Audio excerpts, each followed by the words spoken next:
Hello, very good morning and welcome to Athavan News Paper Highlights. Today, Thursday, 10th of March 2016. Newspaper highlights read by Edward Udedas Devasakayam Pillai. Today we have three leading newspapers of Sri Lanka for the highlights: Daily Mirror, Daily News and Ceylon Today. Firstly, let's have a look on Daily Mirror. Court wants Champika's statement recorded. Colombo Additional Magistrate Chandana Kalansurya yesterday allowed the Borala Police to record a statement from Megapolis and Western Province Development Minister Patali Champika Ranawaka in connection with the Rajagiri accident which left two youths injured. The magistrate issued this directive when a motion filed by the aggrieved party was taken up in the court yesterday. Two affidavits were submitted to court by two eyewitnesses of the accident. The police was also directed by the magistrate to submit the minister's telephone records and a detailed report on the accident to court within 2 weeks. Meanwhile, the magistrate ordered the police to examine the CCTV footage of the accident and arrest the suspects, if any, without seeking court approval. The magistrate also ordered the police to arrest those who influence eyewitnesses and produce them in court. The case was postponed to March 30. FCID submits report to court. Magistrate imposes travel ban on 7 employees.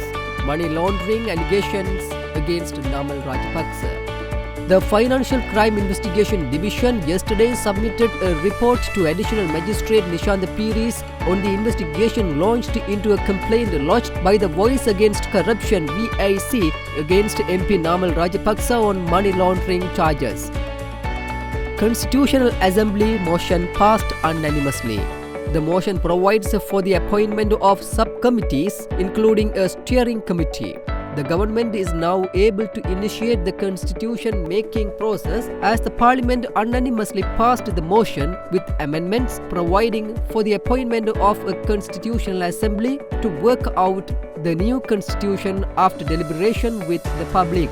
The motion provides for the appointments of subcommittees, including a steering committee comprising the Prime Minister, the Leader of the House, the Leader of the Opposition, the Minister of Justice and 21 others. The Prime Minister was to be the chairman of the steering committee according to the original resolution.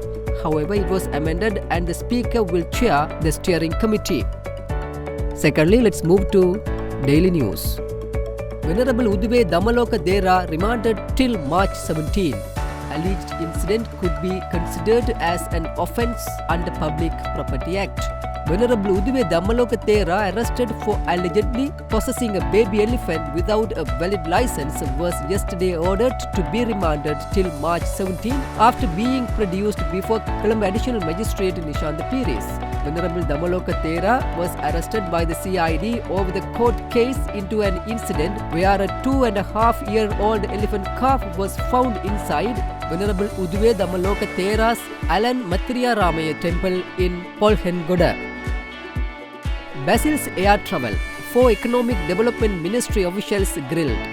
The Presidential Commission investigating serious acts of fraud, corruption, abuse of power, state resources and privileges has recorded statements from 4 officials attached to the Economic Development Ministry regarding approval granted for spending 150 million rupees from the Divi Neguma Fund meant for empowering low-income families for internal air travel expenses incurred by former Minister Basil Rajapaksa. Asgiriya Mahanayaka Thera passes away. Mahanayaka of the Asgiriya chapter, Most Venerable Galagama Siri Attadasi Thera, passed away yesterday evening while undergoing treatment at the ICU of the Kandy General Hospital. The Mahanayaka Thera was hospitalized after a fall at the temple premises. The Most Venerable Thera was elected as the 21st Mahanayaka of the Asgiriya chapter on May 8 last year.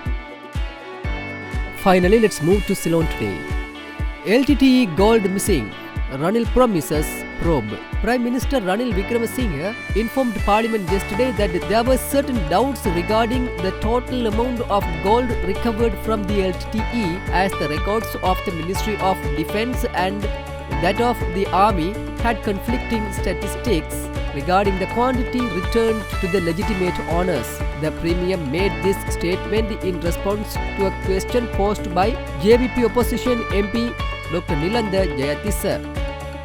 ETCA framework sent to India. Parliament was informed yesterday that the study carried out for the framework of the Economic Technological Cooperation Agreement ETCA to be signed with India was conducted by an institution whose head was also an advisor to the Lankan government on the ETCA. Minister of Development Strategies and International Trade Malik Samaravikrama said this in Parliament in response to a question posed by Chief Opposition Whip Anurakumara Dissanayaka, who charged that it was unfair that the chair of the Institute of Policy Studies, Dr. Saman Kelagama, who carried out the study to establish the framework of ETCA, was also a chief advisor to the government on the same matter. Constitutional reforms, final report ready. Chairman of the Public Representations Committee on Constitutional Reforms, Lal Vijay Nayaka, said the committee would be submitting its final report to government by the end of April. With that, let's come to an end of today's paper highlights. We will come with more news tomorrow morning. Thanks for listening to Athavan News Paper Highlights.